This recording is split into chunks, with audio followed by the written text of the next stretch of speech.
407, 482 and 186 ये 3 वीज़े ऐसे हैं जिन्होंने माथा घुमा रखा है पिछले 6 महीनों से। बच्चों के काफ़ी क्वेश्चंस तो ऐसे ही लेके आ रहे हैं कि सर 407 का एक्सपीरियंस 482 में काउंट होगा और 482 का 186 में। तो चलिए बात कर लेते हैं इन तीनों वीज़ाज़ के बारे में इस वीडियो के दौरान, और इस चीज़ की मैं गारंटी दे देता हूँ इसके बाद भी कि ये क्लियरिटी आपको मिल जाएगी, क्या हो सकता है, क्या नहीं हो सकता और क्या डिफरेंस है बेसिकली। तो जो 407 है वो एक टेम्परेरी वीज़ा है, जो 482 है वो भी एक टेम्परेरी वीज़ा है, जो 186 है वो एक परमानेंट वीज़ा है कि पीआर है। अब जो 407 है उसकी बेसिक रिक्वायरमेंट क्या है? इंग्लिश चाहिए, वो है फंक्शनल इंग्लिश।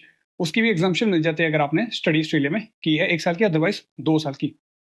तो उसमें क्या चाहिए आपको? या तो 1 साल की क्वालिफिकेशन चाहिए या 1 साल का एक्सपीरियंस चाहिए पिछले 2 साल में। वहीं पे 482 की बात आ जाती है तो मिनिमम 5 बैंड चाहिए, और उसमें क्या होता है क्वालिफिकेशन के साथ एक्सपीरियंस चाहिए। अगर क्वालिफिकेशन नहीं है तो 1 साल से बढ़कर जो एक्सपीरियंस है वो 3 से 8 साल तक जा सकता है, डिपेंड करता है ऑक्यूपेशन टू ऑक्यूपेशन। तो जो वहीं पे 186 है उसकी इंग्लिश की रिक्वायरमेंट है 6 ईच, अनलेस के एग्जाम्पशंस अप्लाई ना हो ऑफ कोर्स किसी भी केस में। और उसमें भी क्या है एक्सपीरियंस की रिक्वायरमेंट है 3 साल का ही फुल टाइम एक्सपीरियंस की रिक्वायरमेंट है, और इक्वलेंट टू पार्ट है आफ्टर क्वालिफिकेशन स्किल लेवल पे। अगर आप सीधा 186 डाल रहे हो, अगर 482 के थ्रू डाल रहे हो 186 को, तो आपको 2 साल का एक्सपीरियंस चाहिए फुल टाइम 482 वीजा के ऊपर। तो ये बेसिक एक रिक्वायरमेंट है, आपको ये चीज पता चल गई होगी। जो प्रोसेस है वो बेसिकली ऑलमोस्ट सिमिलर है 407 और 482 का, और वहीं पे 186 में नॉमिनेशन वीजा आ जाता है। जो फी है वो 407 की बहुत कम है बेसिकली। जो स्पॉन्सरशिप के 420 है, नॉमिनेशन की 195 है, वीजा की है 415, अराउंड एक रफ आइडिया दे रहा हूँ मैं आपको। तो वहीं पे 482 की स्पॉन्सरशिप की है 420, नॉमिनेशन के 330 प्लस सैफ लेवी, डिपेंड करता है कितनी आपकी टर्नओवर है कंपनी की, प्लस वीजा की ईच एप्लीकेंट की है 3115। तो वहीं पे 186 की भी ऑलमोस्ट सिमिलर ही है, पर नॉमिनेशन में जो सैफ लेवी है वो वन टाइम पेमेंट होती है, वो टर्नओवर के ऊपर 3000 या 5000 डॉलर। तो बेसिक ये चीज़ है।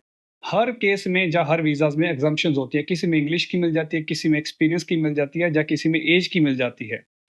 जो 407 और 482 उसमें एज की कोई रिक्वायरमेंट नहीं है, पर जो 186 है उसमें आप 45 तक आप पीआर ले सकते हो।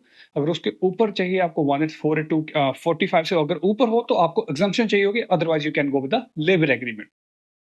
तो जो 482 है उसकी 3 स्ट्रीम्स होती हैं, 186 है उसकी भी डिफरेंट स्ट्रीम्स होती हैं, और जो 407 है उसकी भी 3 स्ट्रीम्स बेसिकली होती हैं। तो ये एक डिफरेंस आ जाता है। अभी क्वेश्चन आता है क्या 407 का एक्सपीरियंस 482 में यूज हो सकता है या 186 में हो सकता है? Answer is yes, as long as you can prove कि 407 का जो एक्सपीरियंस है वो स्किल लेवल पे था फॉर 186।